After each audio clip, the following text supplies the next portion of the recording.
Thank you very much.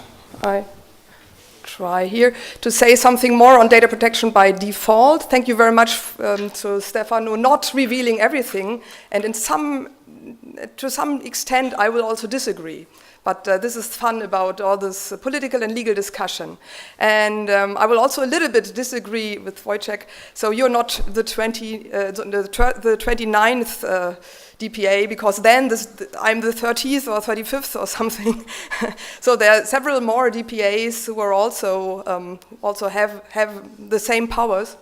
And so we come from Schleswig-Holstein.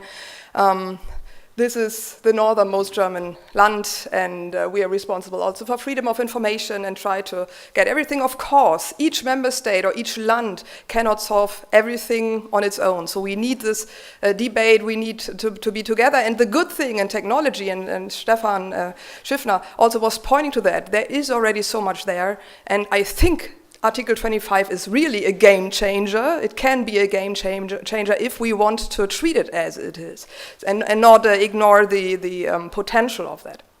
Okay, so there are very few minutes and I have more questions than answers in several aspects.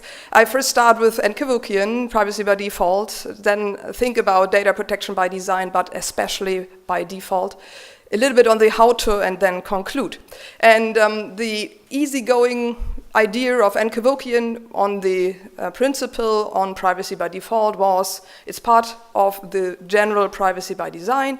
It's the default setting. If an individual does nothing, the privacy still remains intact. No action is required. You can feel safe whatever is happening. So this is privacy by default. And of course the world should be in that way. We are using a digital service and we are protected. We don't have to do anything. There is no risk. But each data processing bears a risk. This is the very nature of data processing, that it is risky. So it doesn't matter who accesses what of your digital data, but there are risks of misuse, of using it for other purposes, of leakages, whatever. So I think it's a nice wish, but it's totally unrealistic, because then it would be a default that really restricts everything that, well, I think no real usage would be possible. It's of course good to build in a good basic protection into the system. This I agree. But everybody who agrees, who gives consent, who wants to act, who wants to disclose information. So if you want to tell me your name, this is already very risky, because I can use this information for other purposes. And also, if we design systems in that way, the system functionality would probably not always be achievable. When we first, in 2012, saw the draft text of the GDPR, there were many discussions also on the data protection by default paragraph, and it has not changed much. And one of the best things I read about it came from the EDPS, thank you very much. And it's looking more complicated than this nice thing like you are protected, you don't have to do anything. So it's more complicated. Seeing there, it's about protecting the data subject in situation where there might be a lack of understanding, acknowledging that there may be self-determination in revealing more. And the idea behind is that it's initially limited to what is necessary, and now it comes for the simple use of it. Now it's more what is really necessary for the purpose, but the simple use. So there should be some possible use for that. So think about a social network. If I take the Kevokian approach, I want to use a social network, but without any privacy risk, meaning I cannot disclose any data to anybody. So this is really excluding any risk. And even not to the provider, by the way. I may not even be allowed to upload something, even for my own backup space, because it's a risk that the provider does not treat the data well. This is probably not meant. So if I decide I want to use the social network, even a default, which is like a firewall, deny all, I cannot do anything. This will be really counterintuitive. And here it's the thing of the simple use, which is of course clearly undefined. What is simple use? But still, if it's not usable at all, because the data protection is so good, what will happen? Then everybody will blame us poor regulators, saying we are preventing you from your fun application. So this is not what my desired role is. So therefore, it ends with the data subject should in principle be left the choice to allow the use of personal data in a broader way. Of course, there have to be the guarantees, and then we are more in the rest of the data protection regulation. So this more complicated thing, I think, is more realistic. The main topic of you should be protected, I fully agree to, but it's not so easy to implement unless you restrict everything very much. The characteristics of defaults in design are there should be something like an initial presetting. This is then the default. It's not necessarily only a click on a user interface. It's not necessarily only software. Could also be a hardware default. So we have to think a little bit broader. There's nothing like that. Changes are possible, but they should not be needed, because if they're needed, then it's not a meaningful default. And many users, if it's a good default, won't change it. There have been many research papers, for example, when Microsoft was issuing their Word Office product without autosave. So it was not happening that your documents were saved. You had to click for storing your data, even if you don't save it on purpose. But for example, your system crashes, and do you have now a copy which is on the file server? Which is, by the way, also a data protection issue, not only a security issue. Of course, if we want to reduce the risk, there should not be any temporary files. But I, to be honest, profit very much from all those temporary files, which enable me in a crash to restart again with the perhaps 5 minutes ago version of my document. So the security people said it was not good that having this default, that there was no automatic saving, and really 95% of the users did not configure that. And these are the usual numbers. 95% stick to the idea which, well, not changing any default. The other paper here on the side is why Johnny can't opt out. So if the default is that there is something already configured, how to change this default opting out will not happen very often. So this is also something where software designers have a principle, the principle of least astonishment, because if you're astonished, this is probably the wrong default. What to expect with data processing, and do we expect to be protected? Well, probably not us in the room here, but usually people don't expect that they are exposed to so many risks wherever they go, whatever they do. And also in marketing or in the economics field, the defaults are very much discussed, also with some semi-defaults like nudging somebody in doing the right thing. So defaults are much more powerful than only using them for data protection. It's related to the choice architecture, and there are also legal guidelines that, for example, there must, in most countries, there must not be a default buying a product without some intervention. There has to be an explicit choice, yes, I want to buy this product. Otherwise, it's against consumer protection law or whatever, what we have. So there are also some other defaults that play a role where it's not the choice of data protection regulators or the software designers only to think about which is the right configuration. So now we look into Article 25. This we have read already in the previous talk. Thank you very much. Well, it's about building in the data protection friendly pre-settings. And if we read this Article 25 in the second part, then it's the data protection by default. These conditions were already elaborated in the talk before. I only take here 2 of them because they are very heavily debated in Germany. The state of the art and the cost of implementation. People are saying, oh, state of the art, we don't know what is the state of the art. We have never discussed the state of the art, or we have no idea. Okay, and the cost. Is it something where we go somewhere and they say, oh yes, everything was so nice. You see, we did a market research.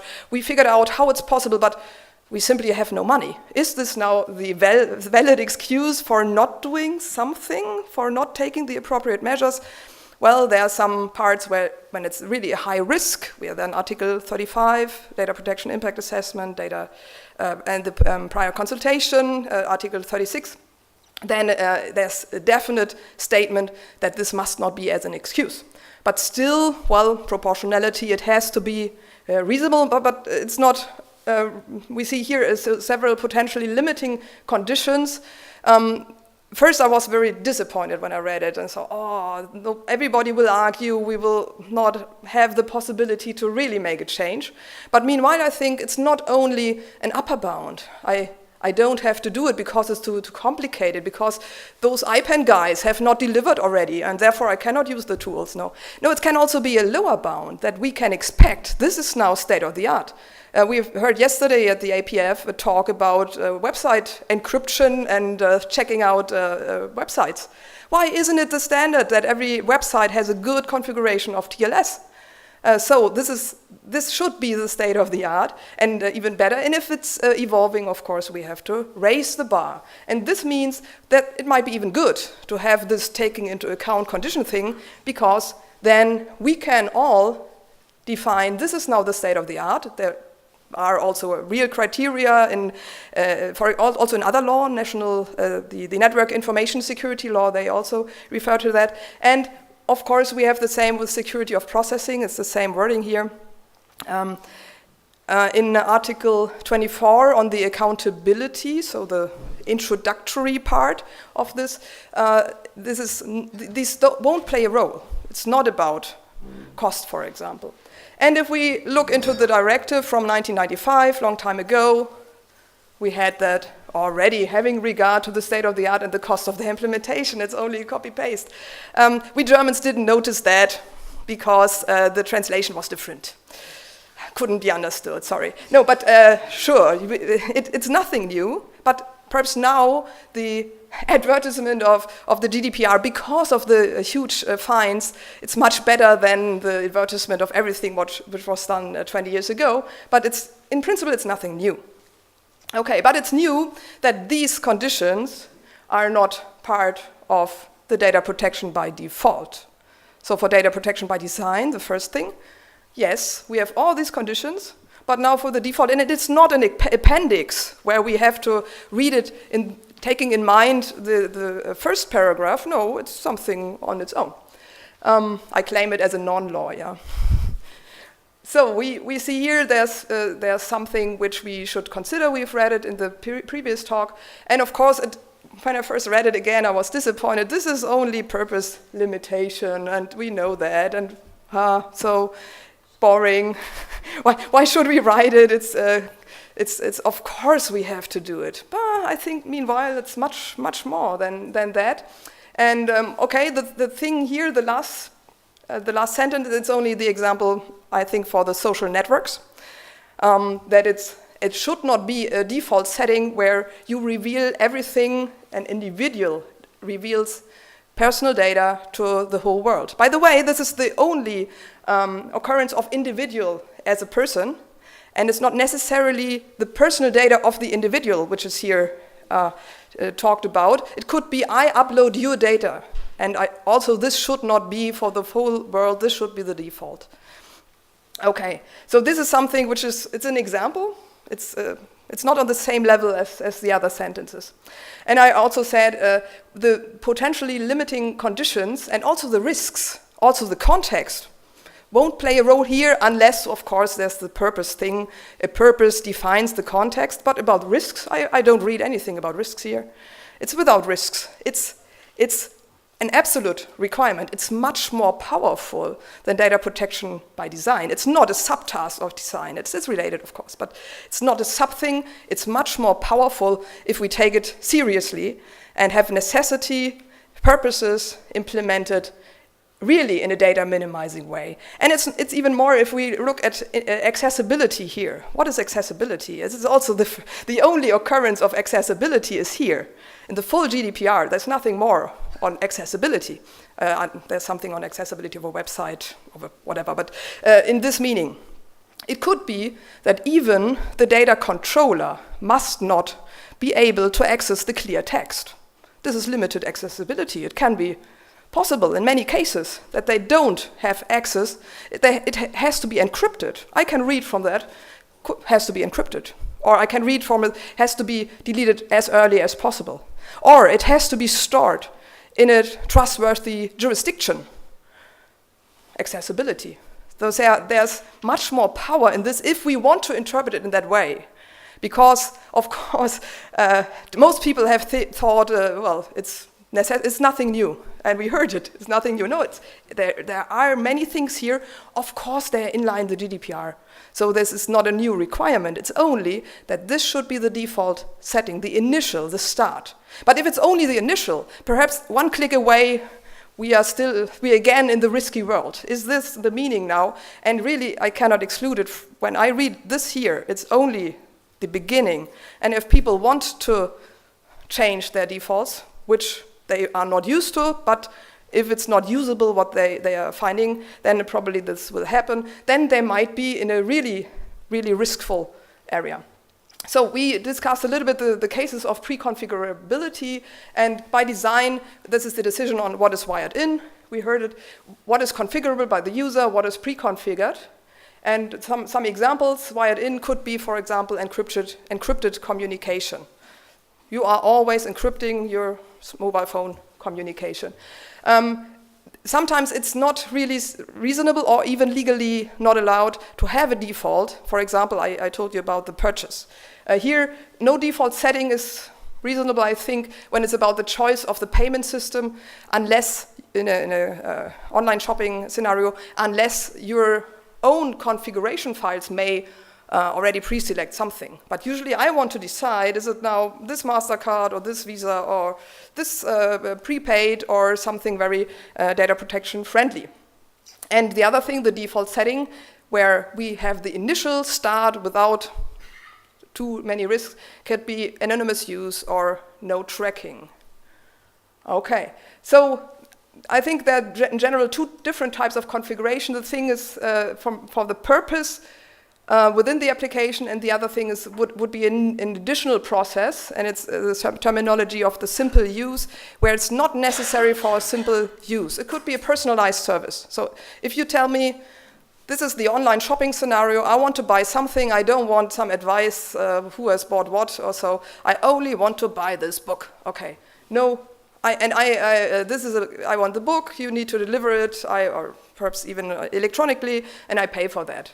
Then this is not necessary that I have to reveal more information. But of course, if I want a personalized service, then I may want to reveal. Now, today, I'm looking for a book for Achim, and he's interested in Scandinavian fiction or so, and therefore, I reveal this part of information and perhaps get more information. But the default would be no.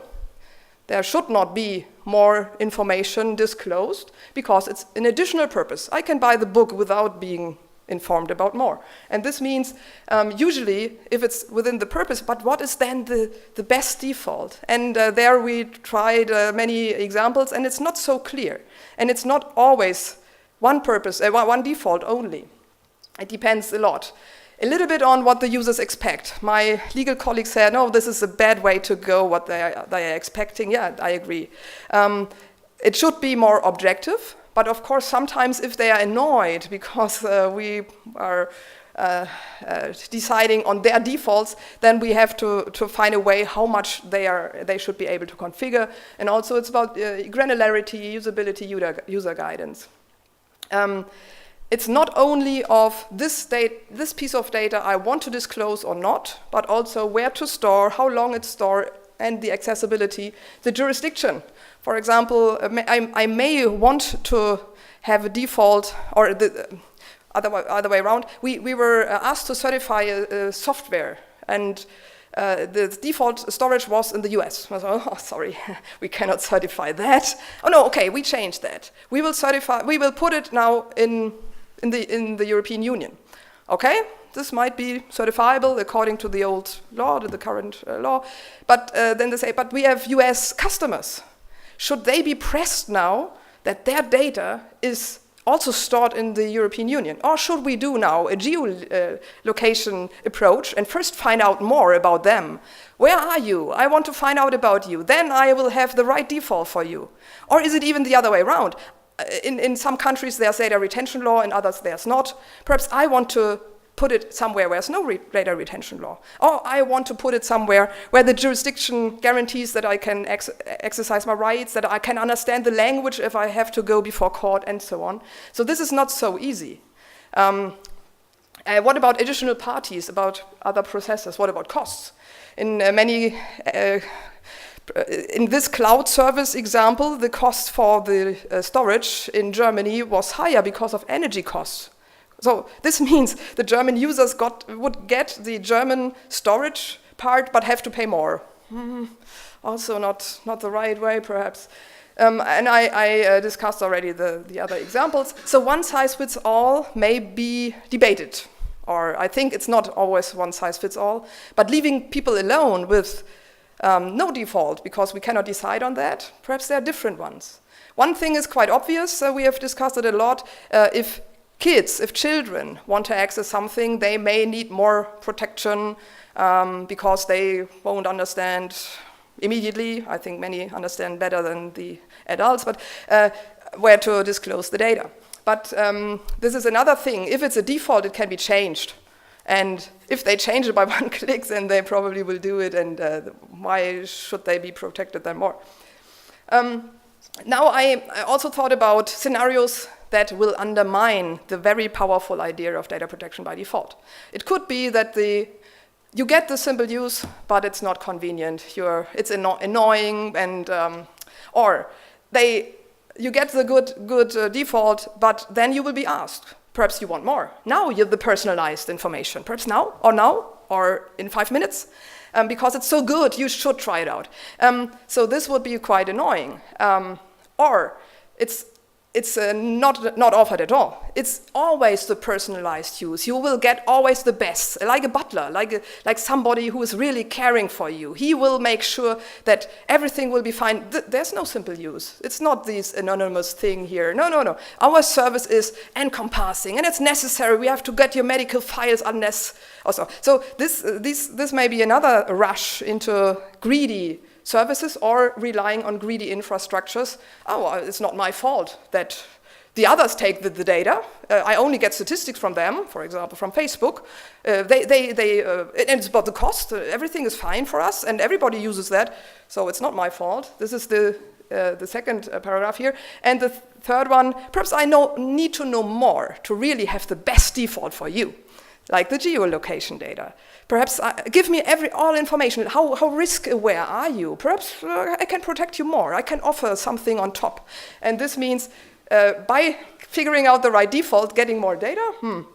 Or there's a good default, the best solution, the good default. But then you want to reveal a little bit more. Yes, he may know my phone number.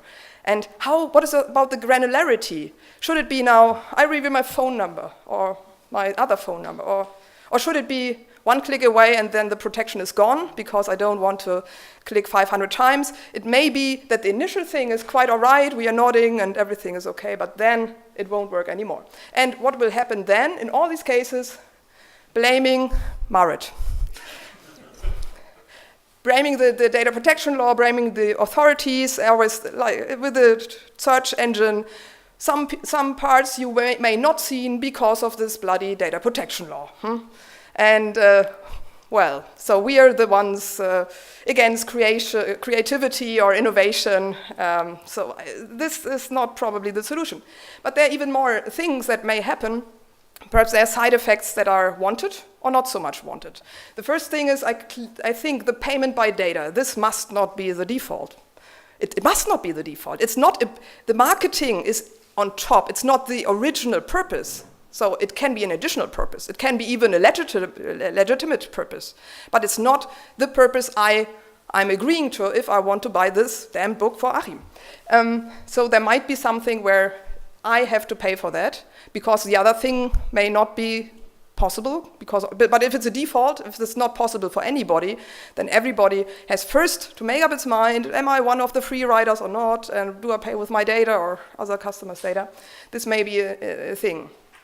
We have other examples from the environmental protection. If you're doing too well in the data protection area, you might even cause some environmental harm. In this case, there's a German law on the smart metering. It's a European law, but then every country has solved it differently, and the smart meter transfer of one value a year is mandatory in Germany. So like a person's coming there, having a look at your meter, energy meter, and noting it. Now it can be done electronically, but only once a year. You get highly complex technology into your house, but once a year you have to transmit this data. Is energy transition possible if we don't get more information from the user's energy consumption? And so other tariffs are working with a quarter of an hour. So not the each second or each minute thing, but a quarter of an hour. But the default would be, of course, not a quarter of an hour. It would be once a year. This is the default. It's the most protecting default. That's the mandatory, but most protecting. But if this is then the basic thing and nobody would change it, then the idea of building in so much technology would have rather negative effects on energy and not positive effects. Of course, there could be a law like with the cancer registries. The most protective thing is that no cancer data is being stored, of course, but if the state decides they have to get an overview on what about regions, risks, then they can make a law, and then this can rely on the law. This is then a state decision. With smart meter, they didn't do that in that way. Or it could be that other default decisions are quite nice. So I'm the controller. I can guarantee that my tools are so good for you. And so the default would be that you are not allowed to use other services or or you can, of course, but you have to configure it manually. Because well, I can make sure that you're protected. So this would be a lock-in effect, that I can have economic positive effects for my side, but under the disguise of data protection. We have to make sure that we don't that we also recognize those developments because it is so powerful. So the conclusion is, it's an absolute requirement. Of course, in the laws, nothing is absolute. Yeah, we know. It can be a game changer. Data protection by design and by default are unlike twins. They come together, but they are really not the same. We need practical guidance, and we are also with others working on that, how to figure out the one or the many best defaults, and also how to be able to estimate what is there or not. For which user groups, for example, how to achieve that by the controllers, that they document everything. They did it but at least they try to do it in a good way if we are not sure about that. Especially in the data minimizing field. On the panel 2 days ago, Peter Fleischer said, but this would require then that we have authenticated data and everybody reveals more. No, there are authentication processes and technologies that can do without. So this would switch the default debate as well. If we have good design, then the defaults would be different. So necessity really then depends on the technology and how to supervise. And then there's one note you should know. The languages are not equivalent, unfortunately. Especially now to the Germans. We are the only ones where Article 25 has the headline Technikgestaltung. So people in Germany assume, do something in the technology thing, they're computer scientists, well, and then you're done. We're the only language with technology here. The others have system design, building in. So these are, sorry, I only checked 8 languages, but I assume that the other languages have the same idea. It's not about Technikgestaltung only, and also Wojciech said it's also about law, really putting into law what is needed, because we need a harmonized approach. And even more, and this I only found out recently, this is a problem now with data protection by default. And for the Germans here, of course, our text is always longer. We have the word grundsätzlich integrated, and it's a mistake. It's an extra word. Only the German version, I checked some Scandinavian and French languages, but not all languages, of course. Only the Germans, I think, have this word grundsätzlich. So try to do the right thing, but there can be many exceptions. So when I read the German translation, I said, no, is it a default or not? Grundsätzlich means for a lawyer that there can be many exceptions. But we are the only language with grundsätzlich. So strike it in your version. It's not with grundsätzlich, and check for your language whether there are other problems alike, because something like that has to be corrected, and we will probably find out before court if a data controller has relied on grundsätzlich in a German version. So thank you very much.